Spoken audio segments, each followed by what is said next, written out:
Well, this morning, our Mornings with the Mayor segment is back on News 4. San Antonio Mayor Gina Ortiz Jones is here to talk about some major issues that we are facing as a city.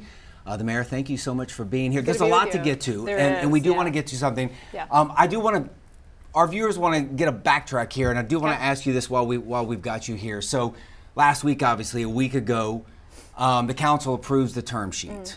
The big question, I think, going forward, at least a lot of folks, a lot of voters want to know, will you campaign publicly for or against the downtown arena issue? So this is what I'm focused on. I'm focused on making sure we get what my colleagues, the majority of us on that council, said we still wanted, which is an independent economic impact study. Now, submitting the term sheet, which again commits us to $489 million, before we have that independent study is kind of like taking the test and then asking for the study guide. But thankfully, you know, the study guide, the independent economic impact study, would still help us in other parts of our negotiation. So that is what I'm focused on making sure that we get. Again, as I've shared, I'm concerned as the feedback that I get, the letters and calls that I get, and the calls that I get are, you know, I support downtown development, but we do need that economic impact study. When we look at the number of projects in our community that haven't necessarily played out the way we thought they would, we have to do our due diligence. And as I said during that meeting, due diligence is not anti-progress, it is anti-poverty. So you're going to push for another economic impact study. I'm going to push for an independent one. The only one we have to this point is from the Spurs. We need an independent economic impact study. And again, if those numbers are great, and I hope they are, I hope they corroborate what the Spurs have shown us. If it's different though, then we need to know that given our own fiscal situation, as well as making sure the voters have confidence in that number. Let me give you a perfect example. We were just talking about the budget before we started the interview. You know, every 5 years we do a bond, right? Which is, hey, these are the main infrastructure projects that we want to do in our community. Last time we did that, 2022, our bond was $1.2 billion. And a part of that is based on, again, some of the economic considerations and our property tax and value and all of that. Based on the briefing we just received yesterday, our borrowing capacity is $500 million. So it shows you what a decrease in borrowing capacity that we have. And why is that important? Because we have many, many projects, infrastructure projects to do in our community. We only do that every 5 years. And just a couple of months ago, the city manager briefed to the city council that the first bond of many, the first bond, infrastructure bond related to downtown would be $220 to $250 million. So that's a significant chunk of that. And again, that borrowing capacity is much, much lower. And again, I just was at a town hall yesterday in D8 with Councilwoman Mesa Gonzalez. Top of mind for folks is the debt, is how we are paying for these things and closing the deficit in our budget this year, in 2027, but also in 2030. And we have a lot to get to, and let's get to all of that. We are talking about budgets. Yes. And you talk about that. So how are you oversighting the city departments to make sure that they are on task with their budget, since we are in a $20 million deficit? Well, I mean, that's as I was describing, that's the whole point of the budget work sessions that we're in. So everyone is laying out their budget. There has been a decrease again in $100 million is what has been cut kind of over the 2 years.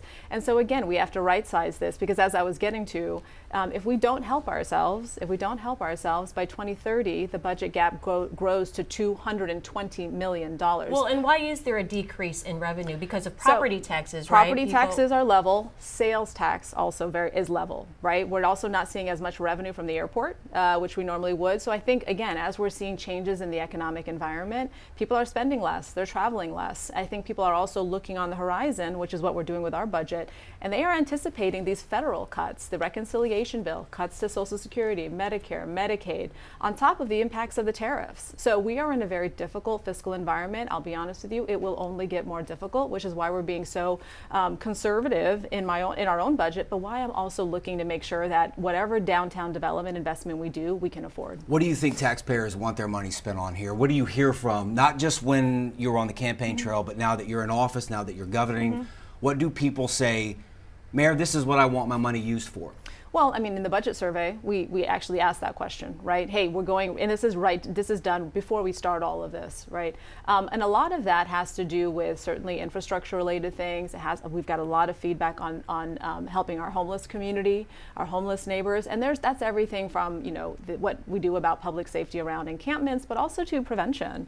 Well, speaking of homeless, so lots of efforts there. The city is setting aside millions of dollars to abate homelessness. Millions of dollars could be spent to hire more police officers. Which are you going to focus on? Well, what I think is, there are a number of things that we need to be focused on. Public safety. I mean, public safety is police and fire and EMS, and that's actually what my frankly guiding principle was to the staff. 3 things as we go into this budget season. We have to fund our no-fail missions, and that's what I call them, those that keep us safe: fire, police, EMS. Make sure they've got the resources to do their job. As a result of any changes in the budget, let's minimize any impact to our most vulnerable communities, again, as we look at where the cuts are going to happen. And lastly, as we make changes in the budget, let's make sure that we are minimizing any long-term risk, right? So let's not make changes that we think are going to save us a couple dollars today, but are actually going to cost us a lot more in the long term. So when we think about public safety, let's make sure we have, again, the adequate number of individuals on the street. I think we also need to be creative about other ways to do this. We just got a briefing from our planning director, Ms. White, that talked about how some of the design of some of our infrastructure can actually help prevent crime. We also had a briefing from Ms. Hernandez, who is our transportation director, about some of the investments in our streets that can actually also make them safer, which then reduces the need for fire, EMS, and police response. So there's a number of ways in which we need to be thinking about public safety. Let me say, though, I did ask when I appointed Councilwoman Sakur to lead that public safety committee, I did ask her to set up 2 subcommittees. One in particular to address interpersonal violence. We have entirely too much domestic violence in our community, one of the highest rates in the entire state of Texas. 17,000 people every year is the number that SAPD refers to Metro Health to help them get DV resources, and only about 68% of folks take them up on it. The other committee that I asked them to take them up to look at is a subcommittee looking at the unique public safety concerns faced by our seniors, right? Financial crimes, as well as physical abuse against our seniors. And before we let you go, talk about the Taiwanese yes, delegation. Thank you. Here. As we're doing all of this, yes, I think it's also very important that we are being aggressive in bringing good companies here. So I was very happy to be able to recruit a Taiwanese delegation here. They weren't originally coming to San Antonio, but I was able to get them here. I'm very thankful. And they're looking at partners in the U.S.